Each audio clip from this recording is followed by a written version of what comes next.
A man told me to control my crazy friend, so I let her off the leash. My best friend is the kind of woman who makes strangers smile without trying, but she has a side most people never see. When we were 16, a guy at a party grabbed her without permission and she broke his nose with a cafeteria tray. In college, a professor made a comment about her body and she flipped his entire desk over in front of 30 students. She's been in therapy for years, learning to manage her reactions, but the switch is still there, buried but not gone. I've watched her dig her nails into her own palms to keep from exploding. She calls me her anchor. I call her my responsibility.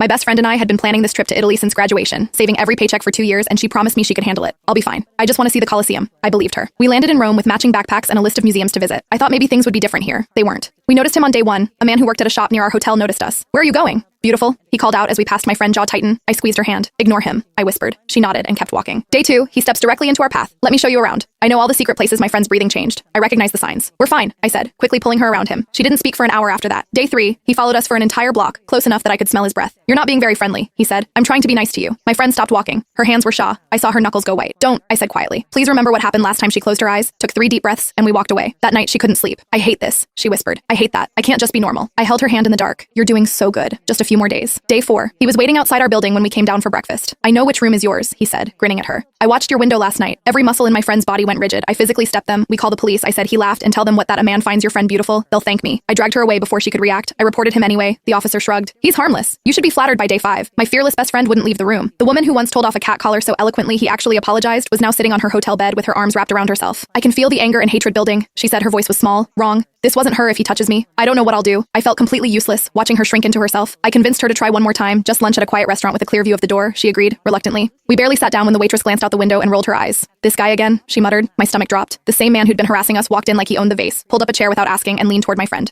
"You've been hiding from me," she pulled back. He grabbed her wrist. "Heart, don't be like that. You've been making me chase you all week. Now it's your turn to be nice." I watched my friend's face change, the color drain from her cheeks. Her free hand grips the edge of the table so hard her knuckles went white. She looked at me with desperate eyes. For 5 days I had been her anchor. For 5. I had told her to stay calm, breathe through it, don't give him the satisfaction. But looking at his hand wrapped around her wrist, looking at the fear and rage battling behind her eyes, something in me snapped first. Sometimes it's okay to let the anger go, I say. She blinked. When I reached over and grabbed her hand, let go, my friend didn't hesitate. She picked up her entire plate of pasta and sliced it into the guy's face. He stumbled backward, screaming. That's when a woman at the next table stood up. Then another woman by the bar stood. Then the waitress sat down her tray with a loud clatter. A grandmother with a cane shuffled closer. 5 women, all strangers to us, were now staring down this guy. The first woman said something sharp in Italian that the guy wiped marinara from his eyes and looked around wildly. "Oh, your crazy friend," he yelled at me. Instead, I handed my friend my plate of food to throw at him next. The grandmother spoke now louder. He tried this stand. One woman blocked him. He stepped left. Another woman blocked him. "What is this?" His voice cracked. Wine hit his chest. He stumbled backward. Bread flew from the left. Olive oil poured over his head from the right. I blew the pepper directly into his face. He was sputter, slipping, sneezing, surrounded by women who looked like they'd been waiting their entire lives for this exact moment. He caught himself on a chair, shaking, staring at all of us like he expected even more. He ran out, dripping marinara and oil, sneezing the whole way. The grandmother winked at us. My friend stood there, breathing hard, sauce on her shirt, tears streaming down her face, so she was smiling. "That felt good," she said to me. I squeezed her hand. "Let's go see the Colosseum," so we did.